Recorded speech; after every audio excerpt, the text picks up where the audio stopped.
नमस्कार. आज आपण अशा धान्यांबद्दल बोलणार आहोत जी काही वर्षांपूर्वी आपल्या ताटातून जवळजवळ हद्दपार झाली होती. पण आजकाल हेल्थ स्टोअर्समध्ये सुपर फूड म्हणून विकली जात आहेत. अगदी. मी बोलतोय भरड धान्यांबद्दल, म्हणजे आपली नेहमीची ज्वारी, बाजरी, नाचणी. आणि गंमत म्हणजे संयुक्त राष्ट्रांनी 2023 हे वर्ष आंतरराष्ट्रीय भरड धान्य वर्ष म्हणून घोषित केलं. हो, आणि त्यामुळे ही धान्य पुन्हा एकदा जगभर चर्चेत आली आहेत. आणि या चर्चेत दोन अगदी वेगवेगळे प्रवाह दिसतात. या विषयावर आपल्याला जी माहिती मिळाली आहे ती याच दोन टोकांच्या दृष्टिकोनांना दाखवते. बरोबर. एकीकडे आहेत डॉक्टर खादर वल्ली. Millet man of India. हो, त्यांच्या मते ही धान्य म्हणजे जवळजवळ प्रत्येक आजारावरचा रामबाण उपाय आहेत. त्यांचे दावे खूपच मोठे आहेत. आणि दुसऱ्या बाजूला आहेत वैज्ञानिक संशोधन आणि सरकारी अहवाल. ते या धान्यांचे पौष्टिक आणि पर्यावरणीय फायदे मान्य करतात, पण ते अधिक संतुलित चित्र मांडतात. अच्छा. आणि ही धान्य आपल्या आहारातून का नाहीशी झाली यामागची सामाजिक आर्थिक कारणंही उलगडून दाखवतात. म्हणजे एका बाजूला चमत्कारिक दावे आहेत आणि दुसऱ्या बाजूला वैज्ञानिक तथ्य आणि इतिहास. चला तर मग या दोन्ही बाजूंचा सखोल आढावा घेऊया. सुरुवात डॉक्टर वल्ली यांच्या दृष्टिकोनातून करूया. कारण त्यांचे विचारच या विषयाला एका वेगळ्या उंचीवर नेऊन ठेवतात. त्यांचे एक प्रसिद्ध वाक्य आहे, अन्न योग्य असेल तर औषधाची गरज नाही. आणि अन्न चुकीचे असेल तर औषधाचा उपयोग नाही. बरोबर. तर डॉक्टर वल्ली यांनी धान्यांचे 3 प्रकारामध्ये वर्गीकरण केलं आहे: निगेटिव्ह, न्यूट्रल आणि पॉझिटिव्ह. हो, आणि हे वर्गीकरणच मुळात धक्कादायक आहे. हो ना. म्हणजे ते गहू आणि तांदूळ जे आपण रोज खातो त्यांना निगेटिव्ह धान्य म्हणतात. आणि त्यामागचं त्यांचं तर्कशास्त्र असं आहे की गहू आणि तांदळात फायबरचं प्रमाण 2% कमी असतं. फक्त 2%? हो.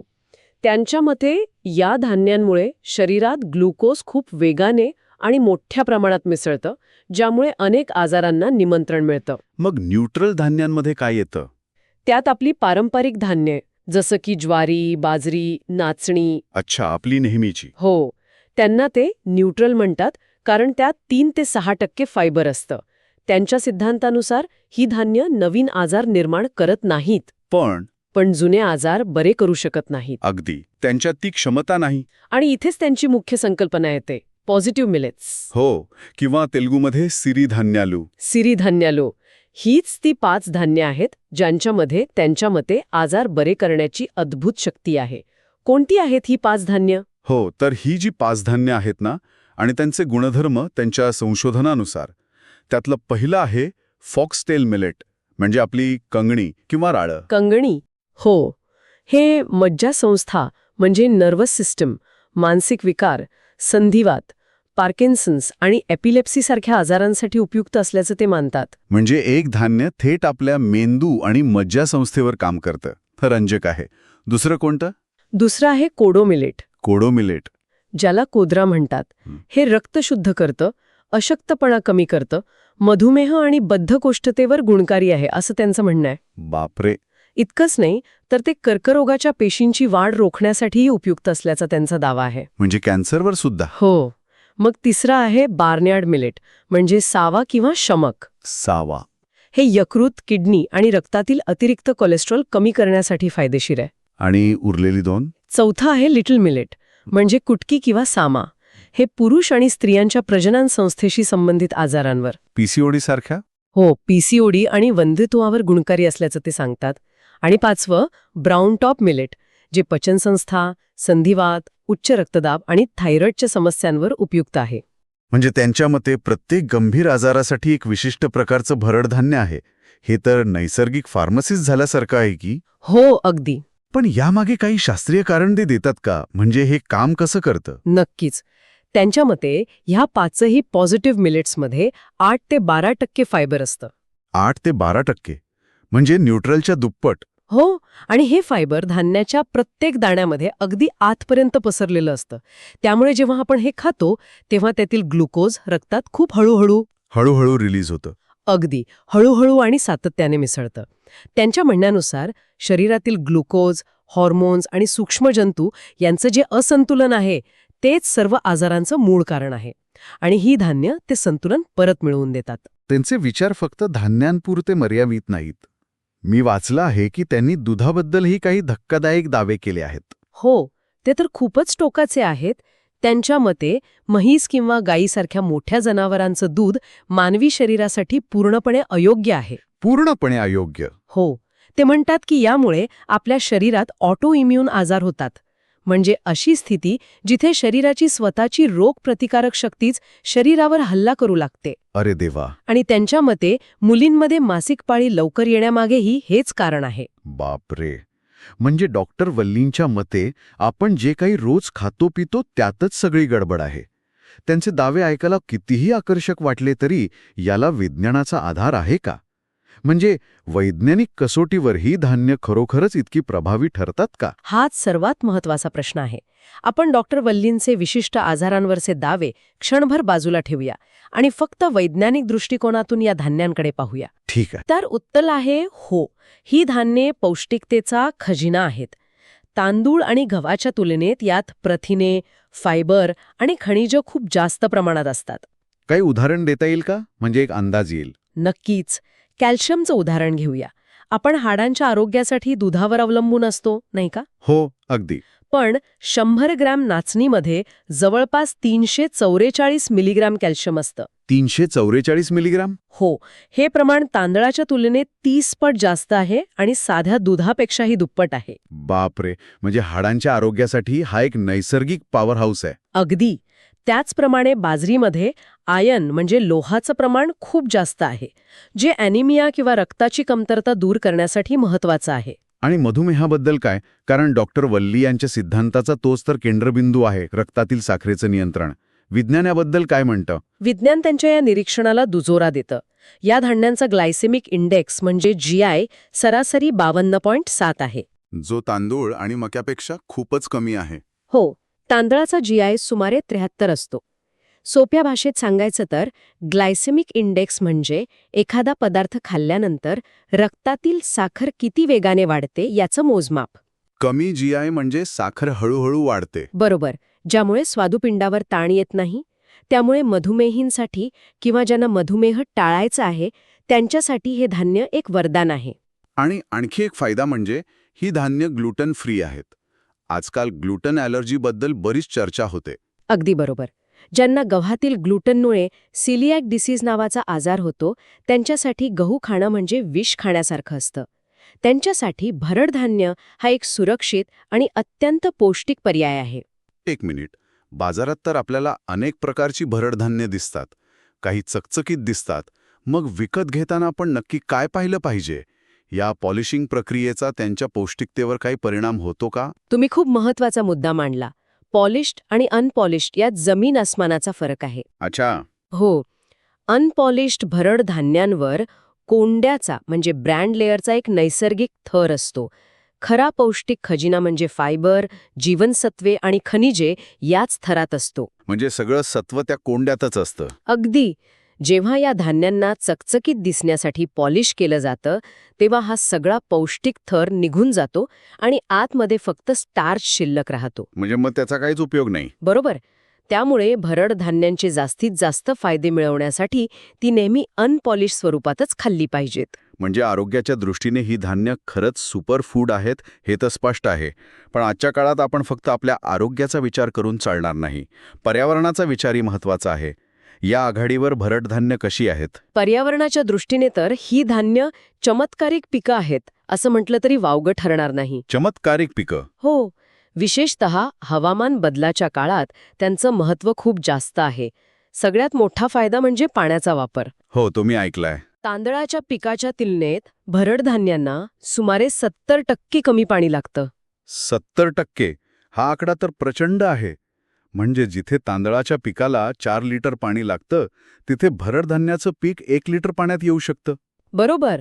आणि एवढंच नाही, या पिकांना कीड कमी लागत असल्याने रासायनिक कीटकनाशकांची गरज भासत नाही किंवा खूप कमी लागते. म्हणजे जमिनीचं आरोग्यही चांगलं राहतं. अगदी.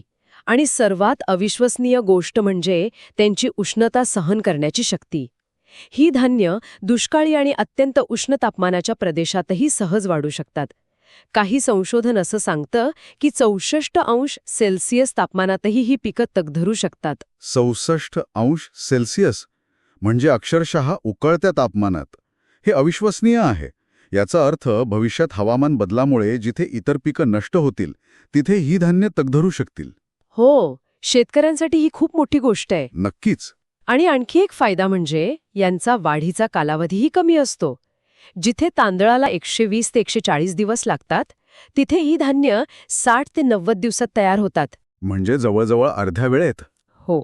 याचा अर्थ शेतकरी कमी वेळेत, कमी पाण्यात आणि कमी खर्चात पीक घेऊ शकतो. आता मात्र माझ्या मनात एक मोठा प्रश्न निर्माण झालाय आणि मला खात्री आहे की ऐकणाऱ्यांच्या मनातही तोच प्रश्न असेल. जर ही धान्य आपल्या आरोग्यासाठी इतकी उत्तम आहेत, पर्यावरणासाठी फायदेशीर आहेत, शेतकऱ्यांसाठी सोपी आहेत, तर मग आपल्या ताटातून ती गायब का झाली? या कथेचा सर्वात गुंतागुंतीचा आणि महत्वाचा भाग आहे. माझ्या आजी-आजोबांच्या जेवणात ज्वारी, बाजरी रोज असायची, पण माझ्या पिढीसाठी ती एक विशेष किंवा डाएट फूड बनली. असं का झालं? यामागे ऐतिहासिक आणि धोरणात्मक कारणं आहेत. या ऱ्हासाचं मुख्य कारण आहे 1960च्या दशकात झालेली हरित क्रांती. पण हरित क्रांती तर देशासाठी आवश्यक होती ना? हो, ते पूर्णपणे खरं आहे. स्वातंत्र्यानंतर भारतासमोर उपासमारीचं आणि अन्न सुरक्षेचं मोठं आव्हान होतं. ते आव्हान पेलण्यासाठी हरित क्रांतीमध्ये गहू आणि तांदळाच्या उच्च उत्पादन देणाऱ्या जातींवर म्हणजे HYVवर लक्ष केंद्रित केलं गेलं. त्याचं उत्पादन खूप वाढवलं. आणि त्याचा परिणाम असा झाला की या दोन धान्यांचं उत्पादन तर प्रचंड वाढलं, पण ज्वारी, बाजरी, नाचणी यांसारख्या पारंपरिक पिकांकडे नकळतपणे दुर्लक्ष झालं. अगदी बरोबर. आणि याला सरकारी धोरणांचीही जोड मिळाली.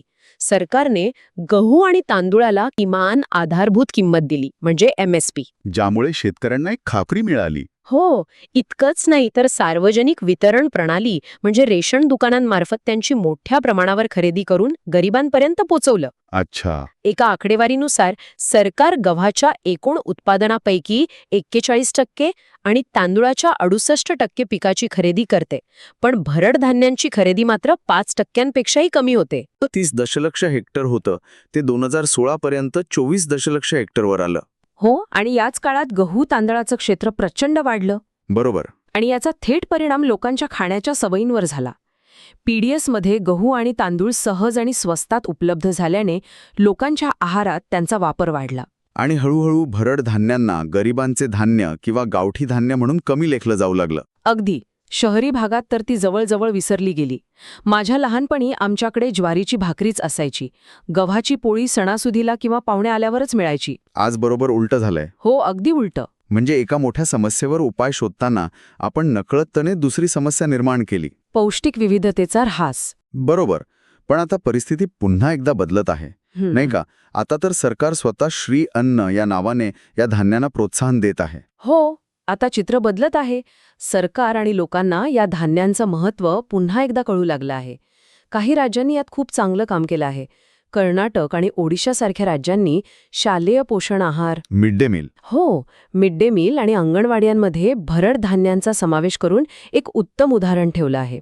यामुळे लहानपणापासूनच मुलांच्या आहारात या पौष्टिक धान्यांचा समावेश होतोय. आणि बाजारातही बदल दिसतोय.